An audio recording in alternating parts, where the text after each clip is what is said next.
Hi everyone, welcome back to my space podcast. मैं हूं आपकी होस्ट महम कासमी। आज के हमारे एपिसोड में एक बहुत ही इंपॉर्टेंट शख्स आने वाले हैं जिन्होंने अपनी मेहनत से यूपी गवर्नमेंट में एक बहुत ही अहम जगह बनाई है अपनी।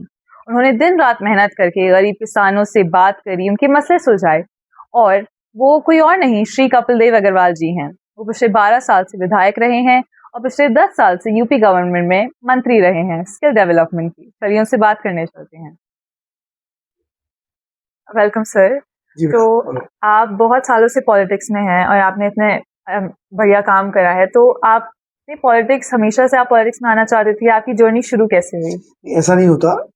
जब हम पढ़ाई के समय होते हैं तो सभी लोग पढ़ाई करना, कंपटीशन की तैयारी करना, फिर कोई अच्छी जॉब ढूंढना, ये सब होता है। उस समय तैयारी की, जो मैं चाहता था वो नहीं हुआ। पढ़ाई करते करते पहले अनायासी मेरी दरअसल वर्किंग आरएसएस के रही, राष्ट्रीय स्वयंसेवक संघ की। तो मैं सामाजिक जुड़ाव, पत्रकारिता के क्षेत्र में मुझे काम करने का मौका मिला, तो बहुत लोगों से संबंध हुआ और कह सकते हो कि बस आना था। एनआईसी मेरा 2002 में 2002 में मुझको विधानसभा का सीधे चुनाव लड़ने का अवसर मिला। भाजपा ने मुझको टिकट दिया। तो संघ की वर्किंग लगातार ऐसी थी कि सामाजिक सद्भाव, मिलना जुलना, लोगों के काम आना, संपर्क में रहना, उसी के कारण थोड़ी जिज्ञासा भी हुई जो हम भी सामाजिक क्षेत्र में काम कर सकते। तो वैसा आपने शुरुआत करी? वही शुरुआत की 2002 में, पहले चुनाव मैंने लड़ा और उस समय चुनाव नहीं जीता, लेकिन फिर इसी काम करते करते वो आ गए। तो आपको कैसा लगा था जब आप पहली बार चुनाव जीते और एक पावरफुल रोल में आए कि अब मुझे लोगों की मदद करनी है, मेरे पास पावर भी है लोगों की मदद अच्छे से करने में? उस टाइम आपको क्या? फिर मैं 2006 में चुनाव लड़ा, नगर पालिका अध्यक्ष तो बहुत अच्छे मतों से मैं चुनाव जीता। लोगों ने बहुत आशीर्वाद दिया, बहुत वोट दी और हमारे साथ के जितने सभासद थे अधिकांश जीत कर किया है। तो क्या था, फिर नगर पालिका भी ऐसा क्षेत्र है कि जब बहुत लोगों की मदद कर सकते हैं, असीम संभावना रहती है, पावर भी बहुत होती है, साइनिंग अथॉरिटी होती है। तो सफाई का, स्वच्छता का, लोगों की मदद करना, इंटर कॉलेज है, उसके बाद जितने स्कूल हैं जो अधिकांश साधारण परिवारों के और मध्यम श्रेणी के बच्चे पढ़ते हैं, उनकी मदद करना। उसके अलावा एक कंपनी बाग है, यानी पर्यावरण की रक्षा के लिए, वो हो गया। जल की सप्लाई का बहुत बड़ा काम है, ये सबको पीने का पानी उपलब्ध कराना, स्वच्छ बढ़िया जल, वो सड़कों का निर्माण, शहर का डेवलपमेंट, ऐसा मिलाकर इतने सारे काम और संभावना रहती। उसके कारण से एक अच्छी अपॉर्चुनिटी मिली काम करने की, लोगों में जाने की, लोगों को जानने की। लोग मुझको जाने, मैं लोगों को जानूं। सरकार से बहुत सारी अपॉर्चुनिटी मिल जाती है काम करने की। यानी ये राजनीति में उतरे, तो उतरने के बाद जन आकांक्षाओं को पूरा करना, सबकी भावना का सम्मान करना, तो उसके कारण से स्टूडेंट्स के बीच में जाना, स्कूल में जाना, बच्चों से इंटरेक्शन, उनकी बात को समझना, तो ऐसा मिला के। जैसे आजकल की यूथ है वो पॉलिटिक्स में थोड़ा दूर रहती है, पॉलिटिक्स से ज्यादा उसमें घुसना नहीं चाहती, तो आपको क्यों लगता है वो क्यों है? जो खिंचाव है लोगों का, जो यंगस्टर्स हैं, पॉलिटिक्स से थोड़ा सा जो खिंचाव, वो क्यों है? ऐसा नहीं, देखो होता क्या है, यंगस्टर के लिए सबसे बड़ा होता है अपनी लाइफ का सिक्योरिटी। तो यूं मानो के लगभग 16 साल तक उन्हें इंटरमीडिएट किया, उसके बाद ग्रेजुएशन किया, तो ग्रेजुएशन का मेडिकल में हो सकता है, साइंस में हो सकता है, इंजीनियरिंग में हो सकता है। तो ये अपॉर्चुनिटी उसको, बच्चे कंपटीशन की तैयारी करते हैं, कंपटीशन की तैयारी की 2 साल 3 साल, तो किसी को अपॉर्चुनिटी मिली, किसी को नहीं मिली, किसी को मन चाहे काम मिला कि नहीं मिला। इस बीच में उसकी हो जाती है कम से कम 21 22 23 साल। फिर उसकी आगे आता है कि मुझे क्या करना है, अपने करियर के लिए क्या करना है, उसमें तो इस तरह का ध्यान नहीं होता। तो लेकिन जैसे अभी वर्तमान में और पूर्व की सरकारों में ये भी रहा, जब पूर्व की सरकारें थी तो लगातार बेईमाना, भ्रष्टाचार, लूट, तो ये मान्यता थी कि पॉलिटिक्स का मतलब गंदगी, पॉलिटिक्स का मतलब बेईमाना, पॉलिटिक्स का मतलब चोरी, पॉलिटिक्स का मतलब गंदी बातें, ऐसा माहौल था। लेकिन 2014 से लेकर अभी तक, यानी 10 साल से ज्यादा, 11 साल श्री नरेंद्र मोदी को प्रधानमंत्री के रूप में और श्री योगी आदित्यनाथ जी को लगभग 9 वर्ष उत्तर प्रदेश के मुख्यमंत्री के रूप में। तो एक बड़ी समाज में एक पॉजिटिव राजनीति की छवि खराब थी, उसको पॉजिटिव कंस्ट्रक्टिव रूप में इंप्रूवमेंट करने का काम, सुधारने का काम। यानी ऐसा नहीं होता, पॉलिटिकल लोग कोई वीआईपी नहीं होते हैं, समाज के बीच के होते हैं, समाज की सेवा के लिए बने हैं, उनके कल्याणकारी योजनाओं के लिए बने हैं। वो प्रधानमंत्री जी ने बहुत सारी ऐसी योजनाएं लागू की समाज के प्रत्येक क्षेत्र के लिए, युवाओं के लिए है, किसानों के लिए है, गरीबों के लिए है, उद्यमी के लिए है, बेटियों के लिए है कि लड़कियां पढ़े आगे बढ़े। लड़कियों के लिए पूर्व की सरकारों में ऐसा माहौल रहता था कि लड़कियों का मतलब हमेशा उसको गंदी नजर देखना, टिप्पणियां करना, और 4-6-10 लड़के कॉलेज के आसपास खड़े हो गए, लड़कियां जा रही निकल के, तुम्हारे लड़कियां भी ग्रुप में है, उनको देख के फर्जियां करना, बदतमीजियां करना, ऐसा माहौल लगाता रहता था। तो मुख्यमंत्री जी ने, योगी आदित्यनाथ ने उस सबको भी दूर करने का काम किया। और इतना एरर, एक तरीके में कह सकता हूँ, ऐसे जो शोधे होते हैं उनके दिमाग में बैठाने का काम किया कि किसी लड़की के साथ, किसी छात्रा के साथ, किसी बेटी के साथ, किसी महिला के साथ आप न्यूसेंस करोगे तो परिणाम आपको खतरा पड़ेगा। उसके कारण से महिलाओं में कॉन्फिडेंस आया है, एक सुरक्षा का माहौल जागृत हुआ है। पहले अपहरण उद्योग चलता था, अब अपहरण नहीं होते हैं, गुंडागर्दी होती है, अब नहीं होते हैं, और चेतावनी दे गोली मारने का होता अब नहीं होता। यानी चीजों के अंदर बहुत सुधार हुआ है। तो जो बात अभी आपने पूछी है वो पहले थी, अब नहीं। तो ये बात ठीक है कि उतनी ऊंची नहीं होती, लेकिन समझने के बाद जैसे मोदी के प्रति बहुत लाइकिंग है, योगी आदित्यनाथ के प्रति युवा में बहुत क्रेज है, बहुत लाइकिंग। जहां जाते लाखों की संख्या में लोग इकट्ठा होते हैं, सुनना चाहते हैं, तो परिवर्तन हुआ है। जैसा आपने कहा कि लड़कियों को आगे बढ़ाया जा रहा है इसमें, तो आपको लगता है अब जो चुनाव आने वाले हैं उसमें महिलाओं को भी सीटें मिलेंगी और जितनी पहले मिलती थी उससे ज्यादा मिलेंगी? अभी आदरणीय प्रधानमंत्री नरेंद्र मोदी जी लोकसभा के अंदर एक बिल लेकर के आए जी। तो उसमें महिलाओं को 33% आरक्षण मिलना था, अभी पेंडिंग हो गया है। तो विपक्ष के जो लोग हैं, कांग्रेस है, समाजवादी पार्टी है, ऐसे लोगों ने उसका विरोध करके उसको रोकने का काम किया। उसके बावजूद भी भारतीय जनता पार्टी महिलाओं को लगातार राजनीतिक क्षेत्र में संरक्षण देती है, कर रही है। संगठन में भी, यानी भाजपा के अंदर, यानी आपको मैं बताऊंगा कि भारतीय जनता पार्टी अलग है, सरकार अलग है। तो भारतीय जनता पार्टी संगठन का काम करती है, तो परिवर्तन हुआ है। जैसा आपने कहा कि लड़कियों को आगे बढ़ाया जा रहा है इसमें, तो आपको लगता है अब जो चुनाव आने वाले हैं उसमें महिलाओं को भी सीटें मिलेंगी और जितनी पहले मिलती थी उससे ज्यादा मिलेंगी? अभी आदरणीय प्रधानमंत्री नरेंद्र मोदी जी लोकसभा के अंदर एक बिल लेकर के आए जी। तो उसमें महिलाओं को 33% आरक्षण मिलना था, अभी पेंडिंग हो गया है। तो विपक्ष के जो लोग हैं, कांग्रेस है, समाजवादी पार्टी है, ऐसे लोगों ने उसका विरोध करके उसको रोकने का काम किया। उसके बावजूद भी भारतीय जनता पार्टी महिलाओं को लगातार राजनीतिक क्षेत्र में संरक्षण देती है, कर रही है। संगठन में भी, यानी भाजपा के अंदर, यानी आपको मैं बताऊंगा कि भारतीय जनता पार्टी अलग है, सरकार अलग है। तो भारतीय जनता पार्टी संगठन का काम करती है, सरकार भाजपा की है, ये अलग बात है। लेकिन जब सरकार काम करती है तो सरकार उस काम को, बजट को आम जन के लिए, सबके लिए करती है। भाजपा को मजबूत करने का काम करती है। तो सरकार में जब बिल आया गया लोकसभा के अंदर, उसको गिराने का काम किया, भारतीय जनता पार्टी ने विरोध किया कि आपने ठीक नहीं किया। उसके कारण से महिलाओं में, बेटियों में बहुत तरीके से समाजवादी पार्टी के खिलाफ, कांग्रेस के खिलाफ नाराजगी है, और जब समय आएगा तो दोबारा मिलेगा। तो जैसे बाकी पार्टियों में और लाइक एक पॉलिटिक्स में एक वो चला आता है कि दादा पॉलिटिक्स में थे, पापा पॉलिटिक्स में थे, फिर बच्चे पॉलिटिक्स में आते हैं। तो आपके परिवार में आपको ऐसा कौन लगता है जो आप जिसको आगे बढ़ाएंगे पॉलिटिक्स में आपके बाद? देखिए, हमारी पार्टी में सिस्टम नहीं है। ये समाजवादी पार्टी में, कांग्रेस में, देखिए कांग्रेस में श्री जवाहरलाल नेहरू थे, फिर उनकी बेटी इंदिरा गांधी आई, फिर उनके बेटे संजय गांधी आई, फिर उनके बेटे राजीव गांधी आए, फिर उनकी बेटी आज वर्तमान में राहुल गांधी है, प्रियंका गांधी है। यानी 50-70 साल से एक ही परिवार खाता चला रहा, और उन्हें किसी को भी दूसरे लोगों को मौका नहीं दिया।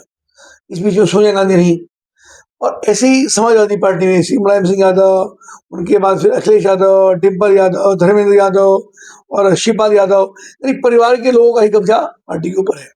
लेकिन भारतीय जनता पार्टी में ऐसा नहीं है। श्री नरेंद्र मोदी उनके पीछे कोई परिवार नहीं है, योगी आदित्यनाथ जी उनके पीछे कोई परिवार नहीं है। हमारा बहुत इक्का दुक्का कोई है, और कल्याण सिंह जी रहे, उनके बेटे सांसद बने, उनके पोते वर्तमान में थे, पर इक्का दुक्का, और उनके वो भी इसलिए है कि पॉलिटिक्स में डायरेक्ट वर्किंग के अंदर है, वो केवल उनकी कृपा से नहीं। और हमारे परिवार की जहाँ तक बात है, अभी कोई ऐसा विचार हमारा नहीं है, अभी तो मैं ही वर्किंग में हूँ, ऐसा वक्त है। तो जैसे पॉलिटिक्स में, भाजपा में जैसे कोई परिवार का वो नहीं चलता, तो आपको क्या लगता है पॉलिटिक्स में बढ़ने के लिए, आगे आने के लिए इंसान में क्या क्वालिटीज होनी चाहिए कि वो जाके एक पोजीशन पाए? देखो, किसी एक क्षेत्र में, एक फील्ड में आज की तारीख में कोई ऐसा माहौल है कि आपको स्पेशलाइजेशन किसी टॉपिक पे लेना पड़ेगा। आप बहुत अच्छे वक्ता हो, आप स्टडी किसी टॉपिक पे हो, आप बहुत अच्छे पत्रकार हो, या आपको इकोनॉमिक्स की जानकारी हो, या आपको एग्रीकल्चर की जानकारी हो, लेकिन टॉपिक के अगर आप एक्सपर्ट हैं, आगे बढ़ने की संभावना बहुत ज्यादा रहती है। कि पार्टी आपको वैसे ही मौका देती है काम करने का, पहले संगठन में देती है, फिर एमएलए एमपी बनने का मौका देती है, तो उसमें आपका स्टडी है, आप अच्छा बोल सकते हैं, लोगों को इन्फ्लुएंस कर सकते हैं, समझा सकते हैं, उनका प्रभाव ज्यादा होता है। अब ऐसी कि हमको राजनीति में आना है, कोई लक्ष्य नहीं है आपका, आप कुछ करना भी नहीं चाहते, ऐसे लोग बहुत जल्दी नहीं चल पाते। एमएलए आप बन गए, क्या करोगे, बन गए, तो जब तक आपके पास वो टारगेट नहीं हो लाइफ का कि अगर मुझको मौका मिला तो ये काम जनता के लिए करूंगा। सड़कें नाली अलग विषय है, पर as a person, as a MLA, as a MP, तो मुझको ये काम करना है। अगर ऐसा हम करते हैं तो उसमें जनसेवा के बहुत सारे काम होते हैं, तो मुझको लगता है फिर आगे बढ़ने का मौका मिलता है। में भी इलेक्शन हुए और बीजेपी जीती, क्या आपको लगता है वो अफेक्ट करेगी जो बाकी यूपी के इलेक्शन आ रहे हैं, यहाँ पे सेंट्रल में इलेक्शन आएंगे उसको? लेकिन ये विषय नहीं है, इसको यूं मानिए कि भाजपा ने जहां जहां काम किया, और हमारी ये लगातार मध्य प्रदेश में सरकार है, गुजरात में हमारी सरकार है, लगभग 9 साल से उत्तर प्रदेश में सरकार है, राजस्थान में हमें, मध्य प्रदेश में हम लोग हैं, तो जहां जहां हमारी सरकारें हैं वहां लोगों ने एक विश्वास, एक भरोसा कि अच्छी सरकार है, अच्छे लोग हैं, बेईमान नहीं है, चोर नहीं है, महिलाओं के प्रति सम्मान करते हैं, सनातन संस्कृति का सम्मान करते हैं, गौ माता का संस्कार करते हैं, गंगा मैया को पोषित करने का काम करते हैं, धरती माता को नमन करते हैं, वंदे मातरम बोलते हैं। तो यानी जो भावनाएं एक तरीके समाज के लोगों की है, उन सबको आगे बढ़ाने का काम करते हैं। उसी कारण से लगातार विजय हो रही है। और पश्चिम बंगाल में, उससे पूर्व में दिल्ली में, उससे पहले बिहार में लोगों ने मौका इसलिए दिया कि मोदी जी के ऊपर लोगों ने भरोसा किया कि जो कहा वो किया, जो सोचा वो कहा, जो सोचा वो कहा, और जो कहा वो किया। ये भरोसा जो होता है, यानी जैसे एक बेटी या कोई बच्चा अपने माता पिता की गोद में सुरक्षित रहता है, ऐसे ही प्रधानमंत्री जी ने अपना एक ऑरा ऐसा बनाया काम के माध्यम से कि देश अपने आप उसके आपको सुरक्षित मानता है। इतनी बड़ी घटना ऑपरेशन सिंदूर की हुई, कोई आप कल्पना कर सकते हो कोई और प्रधानमंत्री होता तो क्या होता? घूटे टेक रहे थे पाकिस्तान के सामने, लेकिन प्रधानमंत्री चैलेंज दे करके पाकिस्तान में घुटे तोड़ने का काम किया, आतंकवादी अड्डे ध्वस्त करने का काम किया। तो पूरे देश में भरोसा हो कि हमारे देश को वो छेड़ेगा तो हम उसको छोड़ेंगे। बड़ी बात।